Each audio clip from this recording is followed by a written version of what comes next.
Summer சீசன்ல மரத்துல இருந்து பச்சை மாங்காய் அப்படியே எடுத்து சாப்பிடணும்னு நம்ம பெரும்பாலானவங்களுக்கு பிடிக்கும். ஆனா அதை சாப்பிட்ட அடுத்த நாளே வாய் ஃபுல்லா புண்ணு வரும். இந்த சம்மர் சீசனோட முக்கியமான டிராபேக் இந்த வாய்ப்புண்ணு. ஆப்டஸ் அல்சர்னு சொல்ற இந்த வாய்ப்புண்ணு நம்ம வாயோட உட்பகுதியில, கன்னத்தோட உட்பகுதியில, நாக்கோட எட்ஜஸ்ல ஒரு ரவுண்ட் அல்லது ஓவர் ஷேப்டு அல்சரா வரும். இதை சுத்தி ரெட்னஸ் இருக்கும். இது சாப்பிடும்போது, தண்ணி குடிக்கும்போது பயங்கரமான ஒரு எரிச்சலை கொடுக்கும். ஒரு சில பேருக்கு இந்த வாய்ப்புண்ணு வந்த உடனே எச்சில் சுரக்கிறதும் அதிகமாகும். சாப்பிடும்போது வலி ஏற்படுறதுனால எதுவுமே சாப்பிட முடியாம போகும்.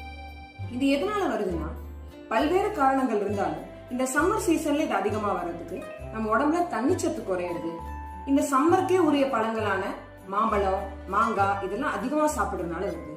அப்புறம் உரப்பான சாப்பாடு அதிகமா எடுத்துக்கிறதுனால வருது.